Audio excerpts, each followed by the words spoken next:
अस्सलाम वालेकुम। आज हम लेसन 3 फंडामेंटल ऑफ केमिस्ट्री के बारे में पढ़ेंगे। My name is Hafsa Anjum. चलिए स्टार्ट करते हैं। आज के टॉपिक्स हैं हमारे कंपाउंड, मिक्सचर, उनके दरमियान डिफरेंसेस, इसी तरह हम फार्मूला यूनिट और मॉलिक्यूलर फार्मूला, उनके दरमियान डिफरेंसेस पढ़ेंगे। एटॉमिक मास, एटॉमिक नंबर क्या होता है, उनके दरमियान डिफरेंसेस क्या हैं, और सबसे आखिर में रिलेटिव एटॉमिक मास और उसकी यूनिट क्या होती है। सबसे पहले हम कंपाउंड के बारे में पढ़ लेते हैं। कंपाउंड ऐसा सब्सटेंस जिसमें दो या दो से ज़्यादा एलिमेंट्स आपस में फिक्स्ड मास रेशो के लिहाज से कंबाइन करते हैं और एलिमेंट्स अपनी प्रॉपर्टीज़ लूज़ कर देते हैं। ऐसे सब्सटेंस को हम कंपाउंड कहते हैं, यानी कंपाउंड की प्रॉपर्टीज़ अपने एलिमेंट्स से बिल्कुल डिफरेंट होती हैं। फिर हम कहते हैं कंपाउंड्स को आम फिज़िकल मीन से डिकम्पोज नहीं किया जा सकता, यानी फिल्ट्रेशन से, क्रिस्टलाइजेशन से हम कंपाउंड्स को नहीं तोड़ सकते। फॉर एग्ज़ाम्पल, हमारे पास कार्बन डाइऑक्साइड एक कंपाउंड है जो कार्बन और ऑक्सीजन के मिलने से बनती है in a fixed ratio of 12:32 या 3:8 बाय मास से। इसी तरह वाटर एक कंपाउंड है जो हाइड्रोजन और ऑक्सीजन एलिमेंट से मिलकर बनता है in a fixed ratio 1:8 by mass. नीचे उनके फार्मूलाज और रिएक्शन गिवन है। फिर हम बात करते हैं कंपाउंड की दो टाइप्स होती हैं, ionic compound, covalent compound. Ionic compound में जब एक एटम अपना इलेक्ट्रॉन लूज़ करता है, दूसरा पूरा का पूरा गेन कर लेता है, नतीजे में जो कंपाउंड बनेगा वो आयनिक कंपाउंड होगा। कोवलेंट कंपाउंड दो एटम्स आपस में एक एक इलेक्ट्रॉन शेयर करते हैं, नतीजे में जो कंपाउंड बनेगा वो होगा कोवलेंट कंपाउंड। आयनिक कंपाउंड की कोई मॉलिक्यूलर फॉर्म नहीं होती, लेकिन कोवलेंट कंपाउंड हमेशा मॉलिक्यूलर फॉर्म में ही एग्जिस्ट करते हैं। Ionic compound 3 dimensional lattice structure बनाते हैं, लेकिन covalent compound 3 dimensional lattice structure नहीं बनाते। ये 3 डायमेंशनल लैटिस स्ट्रक्चर क्योंकि ऑपोजिटली चार्ज्ड आयंस यानी सोडियम और क्लोराइड की हम एग्जांपल लें तो सोडियम और क्लोराइड आयंस आपस में इस तरह रीअरेंज हो जाते हैं, यानी एक सोडियम के इर्द गिर्द ढेर सारे क्लोराइड आयन आ जाएंगे, इसी तरह एक क्लोरीन के इर्द गिर्द ढेर सारे सोडियम होंगे। तो आप खुद ही अंदाज़ा लगाइए कितनी ज़्यादा स्ट्रॉन्ग इंटरेक्शन होगी। ऐसे कंपाउंड्स बहुत ही स्ट्रॉन्ग होते हैं, उनके दरमियान इंटरेक्शन बहुत स्ट्रॉन्ग होती है। लेकिन कोवलेंट कंपाउंड में ऐसा नहीं होता, उनके दरमियान as compare to ionic compound strength कम होती है। आयनिक कंपाउंड के मेल्टिंग और बॉइलिंग पॉइंट फिर हाई हो जाते हैं, लेकिन कोवलेंट कंपाउंड्स के मेल्टिंग और boiling point as compare to ionic compounds बहुत लो होते हैं। आयनिक कंपाउंड्स फार्मूला यूनिट से रिप्रेजेंट किए जाते हैं, जबकि कोवलेंट कंपाउंड्स के लिए हम मॉलिक्यूलर फार्मूलाज यूज़ करते हैं। फॉर एग्जांपल, सोडियम क्लोराइड का formula unit NaCl, calcium carbonate CaCO3, aluminium chloride AlCl3, water H2O। ये अब मॉलिक्यूलर फार्मूलाज हैं। Carbon dioxide CO2, sugar C12H22O11। Formula unit, molecular formula simple. सबसे पहले फार्मूला यूनिट को हम आयनिक कंपाउंड्स के लिए इस्तेमाल करते हैं, मॉलिक्यूलर फार्मूला को कोवलेंट कंपाउंड्स के लिए इस्तेमाल करते हैं।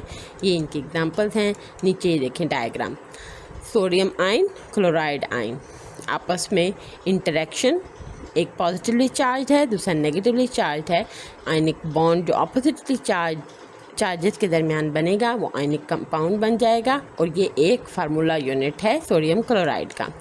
ये वाटर का फार्मूला देखिए, O दरमियान में है, उसके इर्द गिर्द 2 H आपस में कनेक्टेड हैं। इसी तरह एक वाटर मॉलिक्यूल दूसरे वाटर मॉलिक्यूल से इंटरेक्शन तो बना रहा है, but it's very weak. Mixture हमारे पास दो या दो से ज़्यादा एलिमेंट फिज़िकली मिक्स हो जाएं, कोई फिक्स मास रेशो की ज़रूरत नहीं है, उसे मिक्सचर कहते हैं। जैसे आपने पानी में चीनी घोल दी, वो क्या है? मिक्सचर है। पानी में आपने मिट्टी घोल दी या पानी में कोई और चीज़ जो थोड़ी देर बाद बैठ जाएगी, रेत, वो क्या होगा? मिक्सचर है। लेकिन एक की होमोजीनियस कंपोजिशन होगी, यानी पानी में आपको चीनी नज़र नहीं आएगी, सॉल्ट नज़र नहीं आएगा। लेकिन जब आप पानी में मिट्टी या रेत डालेंगे तो वो थोड़ी देर बाद नीचे बैठ जाएगी। यहाँ पे भी यही बात लिखी हुई है कि जो कंपोनेंट्स होते हैं मिक्सचर के, वो अपनी आइडेंटिटी, अपनी प्रॉपर्टीज़ लूज़ नहीं करते। इनको आम फिज़िकल मींस यानी क्रिस्टलाइजेशन, डिस्टिलेशन, फिल्ट्रेशन, मैग्नेटाइजेशन से सेपरेट किया जा सकता है। फिर मिक्सचर्स की दो टाइप्स होती हैं अकॉर्डिंग टू कंपोजिशन, जैसे मैंने पहले बताया। एक होती है होमोजीनियस, एक और दूसरी होती है हेट्रोजीनियस। जिसमें कंपोजिशन सेम रहेगी वो होमोजीनियस है, और जिसमें डिफरेंट हो जाएगी वो होगी हेट्रोजीनियस। अब कंपाउंड और मिक्सचर के डिफरेंसेस देख लेते हैं। कंपाउंड का डिफरेंस ये है कि ये फिक्स्ड मास रेशो से दो या दो से ज़्यादा एलिमेंट्स आपस में कंबाइन करते हैं, एलिमेंट्स अपनी आइडेंटिटी खो देते हैं। लेकिन मिक्सचर में ऐसा नहीं होता। मिक्सचर में क्या होता है, दो या दो से ज़्यादा एलिमेंट आपस में फिजिकली सिंपली मिक्स हो जाते हैं, लेकिन प्रॉपर्टीज़ लूज़ नहीं करते, कोई फिक्स्ड मास रेशो की भी ज़रूरत नहीं होती। इसी तरह कंपाउंड फिज़िकल मीन्स से सेपरेट या डिकम्पोज नहीं किया जा सकता, उनका केमिकल फार्मूला होता है, और हमेशा कंपोजिशन होमोजीनियस होगी। मिक्सचर में आपके पास फिज़िकल मीन्स अवेलेबल हैं जिससे हम मिक्सचर को उसके कंपोनेंट्स में डिकम्पोज कर सकते हैं।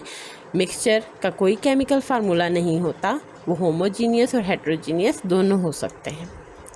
कंपाउंड्स का fix boiling point, melting point होता है, लेकिन मिक्सचर का ऐसा कुछ नहीं होता। एग्जाम्पल वाटर, सोडियम क्लोराइड, ये कंपाउंड्स हैं, जबकि एयर, वुड, रॉक ये मिक्सचर है। अब एटम क्या है? एटम हम जानते हैं तमाम मैटर की बेसिक यूनिट एटम होती है, यानी एटम से मिलकर मैटर बनता है। मैटर, एलिमेंट, सब्सटेंस, ये सब एटम से मिलकर बने होते हैं। तो एटम क्या है?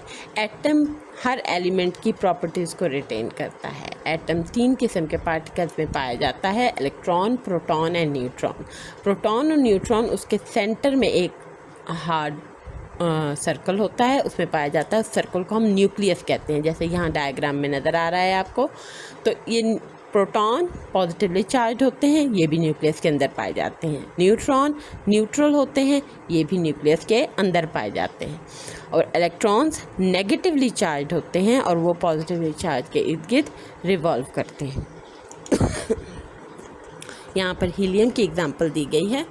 हीलियम में 2 इलेक्ट्रॉन्स हैं जो रिवॉल्व कर रहे हैं, 2 प्रोटॉन्स हैं जो न्यूक्लियस के अंदर हैं, और 2 न्यूट्रॉन हैं जो न्यूक्लियस के अंदर मौजूद हैं। अब बात करते हैं एटॉमिक मास की और एटॉमिक नंबर की।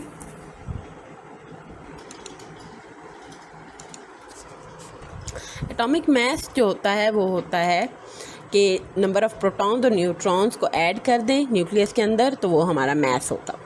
यानी एटम का मास न्यूट्रॉन्स और प्रोटॉन्स का सम है, जबकि नंबर ऑफ़ प्रोटॉन या नंबर ऑफ़ इलेक्ट्रॉन्स का एटॉमिक नंबर कहते हैं।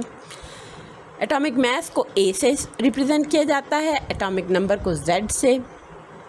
ए फाइंड आउट करने के लिए, यानी mass number, atomic mass find out करने के लिए हमें नंबर ऑफ़ प्रोटॉन्स और न्यूट्रॉन्स का जानना ज़रूरी है। नंबर ऑफ़ प्रोटॉन हमें एटॉमिक नंबर से मिल जाते हैं और न्यूट्रॉन n से। फॉर एग्जांपल कार्बन के पास 6 प्रोटॉन्स हैं, 6 न्यूट्रॉन्स हैं, तो A = Z + n, 6 + 6 = 12। सिमिलरली हमारे पास न्यूट्रल एटम के नंबर ऑफ़ इलेक्ट्रॉन्स और प्रोटॉन्स हमेशा बराबर होते हैं। तो जब एलिमेंट्स का कोई स्पेसिफिक एटॉमिक नंबर होता है, वही उसकी आइडेंटिफिकेशन बन जाती है। ठीक है जी। तो कार्बन के 6 इलेक्ट्रॉन हैं, तो उसका एटॉमिक नंबर भी 6 ही होगा। अब कुछ एग्जांपल देख लेते हैं एटॉमिक नंबर और एटॉमिक मैसेस की, कि एक प्रोटॉन है, एक न्यूट्रॉन है, ठीक है, तो उसका मैस होगा 1 AMU। हाइड्रोजन एक प्रोटॉन रखता है तो 1 AMU। Atomic number Z 1, atomic mass 1, क्योंकि इसके पास कोई न्यूट्रॉन नहीं है। तो नीचे कुछ एग्जांपल दी गई हैं, जैसे कि hydrogen H 1 proton 0 neutron, atomic number भी 1 है, एटॉमिक मास भी 1 है। कार्बन 6 6 6 12, यानी 6 प्रोटॉन 6 न्यूट्रॉन, 6 एटॉमिक नंबर और 6 ही मास नंबर। इसी तरह nitrogen, oxygen, fluorine, sodium, magnesium, potassium और कैल्शियम के proton number, neutron number, atomic number और एटॉमिक मास आपके सामने मौजूद है। अब रिलेटिव एटॉमिक मास यूनिट क्या होता है? सबसे पहले हमें पता होना चाहिए रिलेटिव एटॉमिक मास क्या होता है। रिलेटिव, जैसे कि हमारे नाम से जाहिर हो रहा है, रिलेटिव मतलब हम किसी से कंपेयर करेंगे। तो relative, it is the average mass of the atom of that element as compared to 1/12 of the mass of carbon 12 isotope. यानी कार्बन 12 जो आइसोटोप है उसके एक एटम के 1/12 मास से जब हम कंपेयर करेंगे तो जो भी एवरेज मास आएगा वो हमारा रिलेटिव एटॉमिक मास होगा। आइसोटोप क्या होता है? आइसोटोप ये होता है कि जिसका एटॉमिक नंबर तो सेम होता है लेकिन एटॉमिक मास डिफरेंट होता है। ये हम आगे फर्दर बहुत डिटेल में डिस्कस करेंगे। अब कार्बन 12 को हमने स्टैंडर्ड दिया है, उसके अंदर 12 यूनिट्स मौजूद हैं। हर यूनिट जो है वो 1/12 के बराबर है, तो हम 1/12 के साथ उनको कंपेयर करेंगे और हमारे पास रिलेटिव एटॉमिक मास आ जाएगा। तो इस तरह से हमने उसकी यूनिट बनाई है relative atomic mass unit AMU। एक AMU 1/12 ऑफ कार्बन एटम के एटॉमिक मास के बराबर है, तो वो निकलता है ग्राम्स में। 1 AMU is equal to 1.66 into 10⁻⁻23 gram. इसी फार्मूले से हमने मास ऑफ प्रोटॉन निकाल लिया 1.0073 AMU या फिर 1.672 into 10⁻⁻24 gram. Mass of neutron 1.008 AMU या फिर 1.674 इंटू 10⁻⁻24 ग्राम।